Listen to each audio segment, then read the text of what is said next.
Model 59. The Model 59 arrived in 1971 as a widened, higher-capacity evolution of the Model 39. Its purpose was clear: give police departments leaving 6-shot revolvers a DA/SA 9mm with a 14-round magazine. At the time, the Browning High Power offered similar capacity, but only in single-action form, which left a gap for agencies preferring a double-action first shot. Many users found the pistol dependable under duty conditions, although the slab-sided grip earned a reputation for feeling blocky. Mechanically, it retained a 4-inch barrel alloy frame and slide-mounted safety downcocker in the now familiar S&W pattern. Early production pistols provide a small collecting puzzle. Roughly 80 of the first 100 were retrofitted with front and back strap grooves, while about 20 escaped unmodified and have become rarities.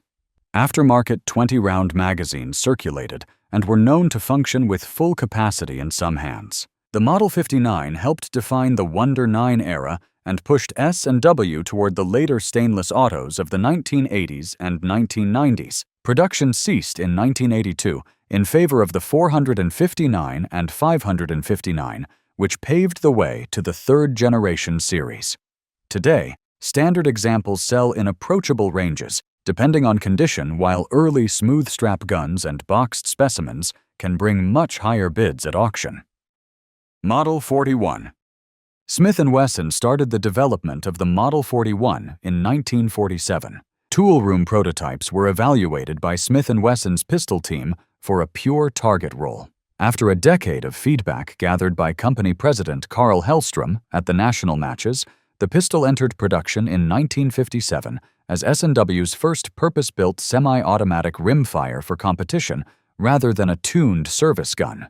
Early examples carried 7 3/8-inch barrels with patridge sights and factory muzzle brakes, and demand quickly exceeded supply. A budget offshoot, the Model 46, appeared in 1959, while a specialized .22 short variant, the scarce 41, was built in the mid-1960s for international rapid fire. The fixed sight barrel assembly remains the core of its accuracy. A single-action straight blowback system with a concealed hammer drives the mechanism. Barrels of 5.57 and the original 7 3/8-inch were button-rifled and honed. Weight varies around the low 40-ounce range depending on barrel. The adjustable target trigger typically breaks just under 3 pounds and can be fitted with a stop, and the switch barrel system lets a shooter fit short and long tubes to the same frame. The grip angle mirrors the 1911, which eased transitions for bullseye competitors running centerfire and .22 courses. The 41, one run numbered under 1,000 and commands heavy premiums today. Production continues with 5.5 and 7-inch models, plus performance center offerings that add rail options while keeping the classic accuracy recipe intact. Third-generation autoloaders. Smith & Wesson launched its stainless third-generation pistols in 1989, building on the alloy-framed Model 59/459 lineage. The 5906 became the flagship 9mm, and the 4506-1 carried the concept into .45 Auto with a heavier slide and frame. These pistols targeted the late 1980s service gun market shaped by the Beretta 92 and SIG P226, and they gained enormous traction among U.S. police departments through the 1990s. An all-stainless construction gave them significant mass and durability. The 5906 weighs near a government-size 1911, while the 4506-1 goes over 40 ounces empty. The 5906 uses a DASA system with a slide-mounted safety/decocker, a 4-inch barrel, and a 15-round magazine. Many shipped with Novak-style sights and one-piece wraparound grips became a visual hallmark. Pop culture exposure Mulder and Scully on The X-Files cemented its look for a generation. The 4506-1 traces back to the earlier model, 645, which Miami Vice made famous.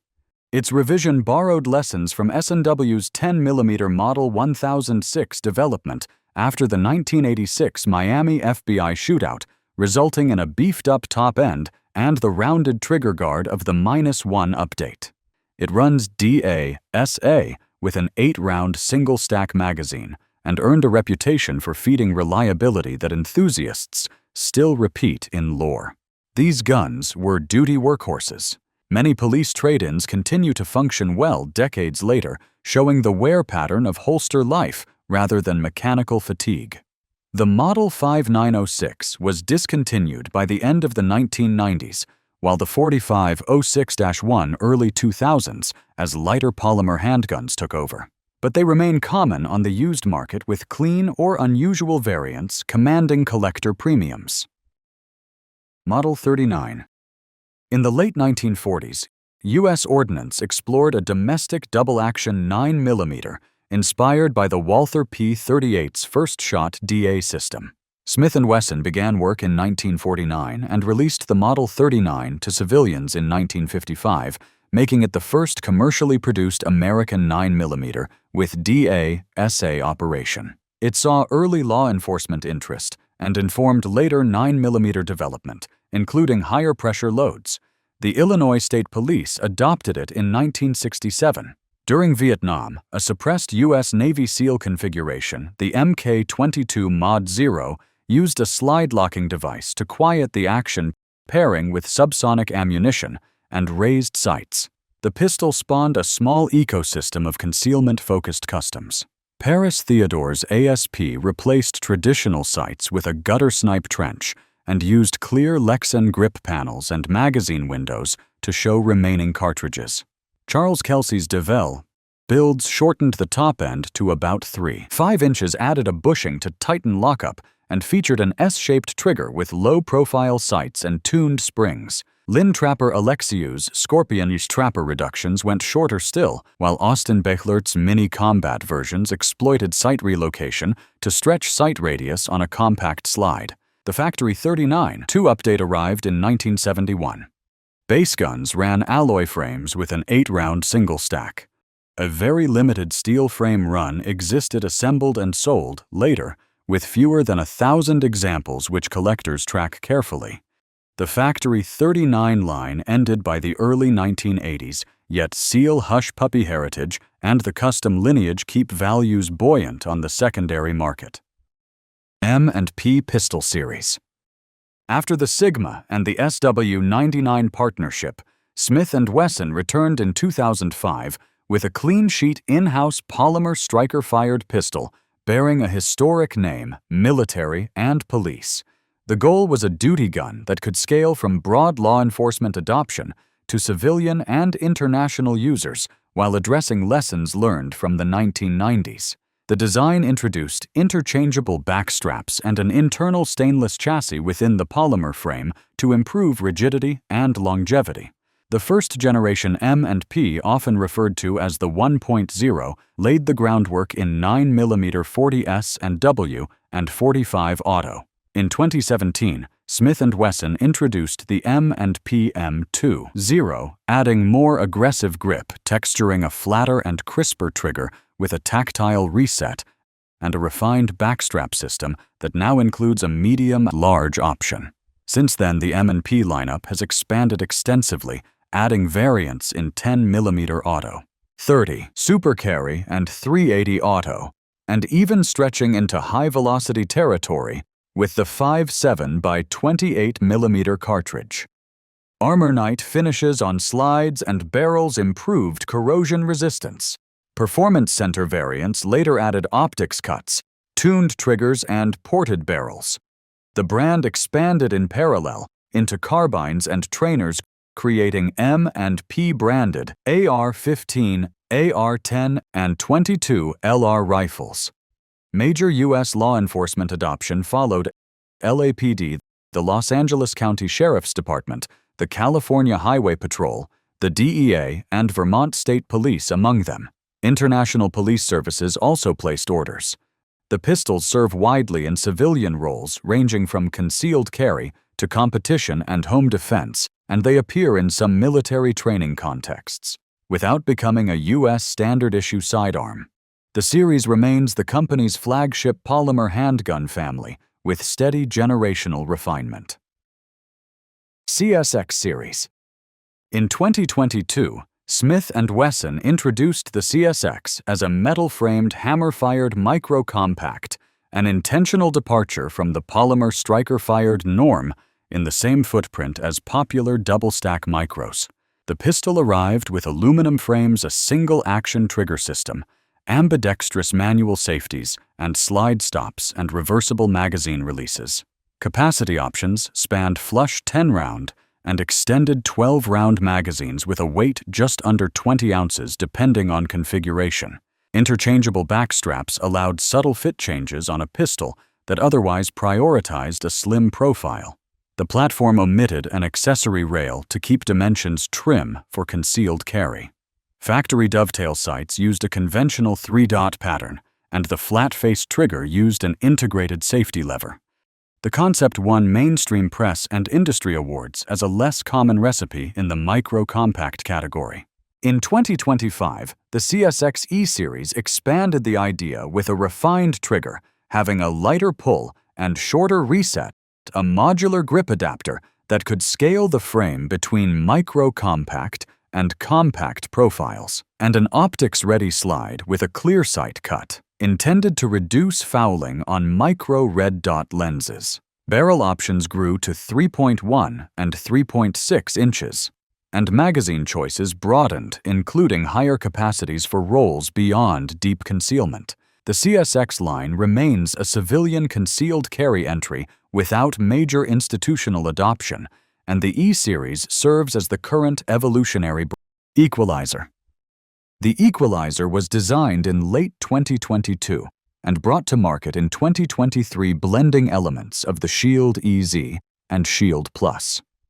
Its development focused on creating a pistol that offered simple handling while providing contemporary magazine capacity and readiness for optics. Design choices followed that brief, a slide engineered to require less effort to rack than typical micro-compacts, an internal hammer with a single-action trigger, and compatibility with multiple double-stack magazine sizes shipped in the box. A grip safety remained part of the control suite. Dimensions place it among the larger micro-compacts, a barrel length just under 3.7 inches and an overall length around 6.75 inches give it a little more sight radius and weight than many pocketable 380s, which helped shootability. The slide uses an optics cut compatible with the Shield RMSSC HoloSun 507K footprint and co-witnesses with standard height sights in many setups.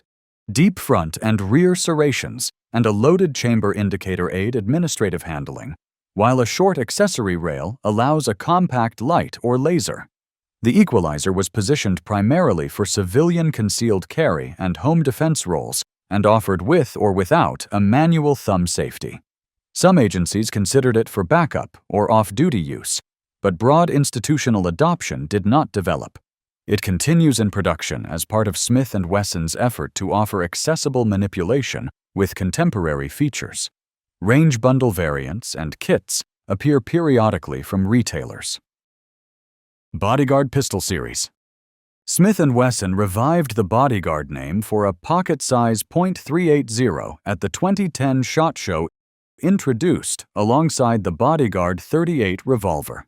The semi-automatic pistol used a polymer frame with a steel slide and an internal hammer double-action-only system. It shipped with a built-in insight laser under the barrel, unusual for a pistol of that size at the time, and provided second strike capability. Capacity ran 6+1 with a short magazine, and the pistol kept a last-round hold-open and drift-adjustable sights.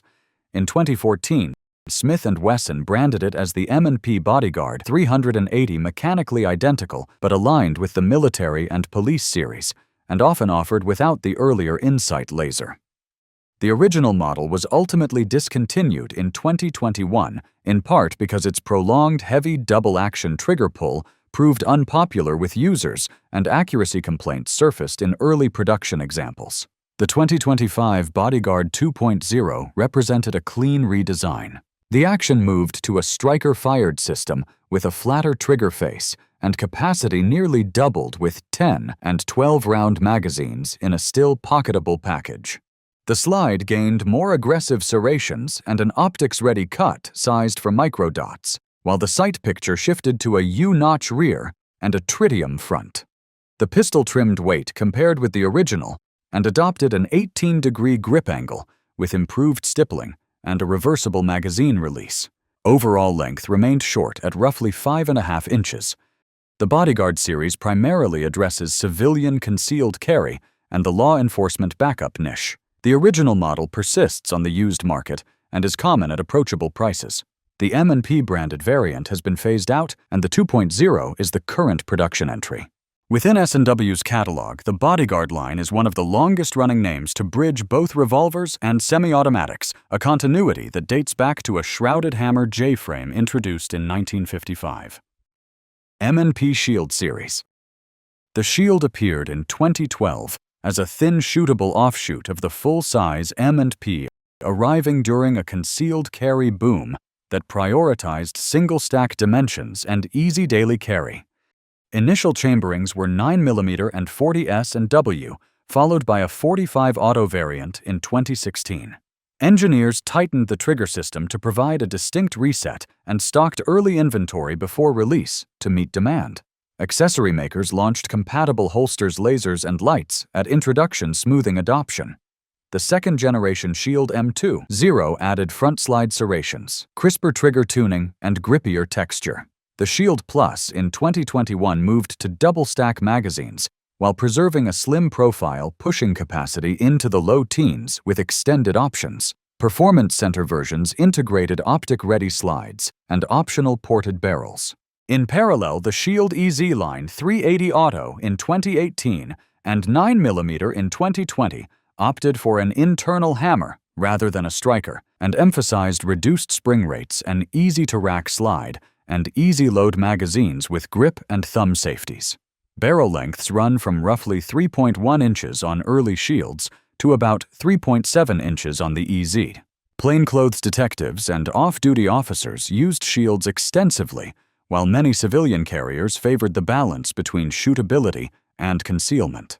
The EZ series targeted new shooters, seniors, or anyone managing hand strength limitations without giving up conventional controls. The family remains in active production, with frequent small revisions and limited editions, and it continues to define S&W's micro and subcompact lane. SW99. The SW99 emerged from a late 1990s collaboration with Walther, using the P99's polymer frame ergonomics and modular backstraps while machining slides and barrels in the United States. Frames came from Germany, final assembly took place in America, and both makers applied their roll marks. The result was one of the few pistols to carry dual manufacturer identities from the factory. The line launched around 1999 to 2000 in 9mm and 40 S&W later, adding compact versions and a 45 auto model. Its trigger system was unusual for a striker-fired pistol, offering double-action and single-action modes with an intermediate anti-stress setting intended to balance safety and first-shot precision. A top-mounted decocker lowered the striker, diverging from the lever positions common on DASA hammer guns. Ambidextrous paddle magazine releases flanked the trigger guard, and forward cocking serrations appeared at a time when that feature had not yet become universal. Agencies such as the Orange County Sheriff's Department put it into service, although the platform remained comparatively niche. Mechanically, it used a short recoil tilting barrel system with melanite-finished slide assemblies and polymer frames. Caliber capacities varied by model and market, with the full-size 9mm holding the mid-teens. Production wound down by the mid to late 2000s as Smith & Wesson pivoted to an all-in-house polymer pistol family. On today's used racks, SW99s tend to be more affordable than equivalent Walther P99s and have acquired a modest following among shooters who appreciate the hybrid feature set. That wraps it up. Feel free to pass this along to other firearm enthusiasts, and keep an eye out for more deep dives into small arms history and design. Thanks for watching.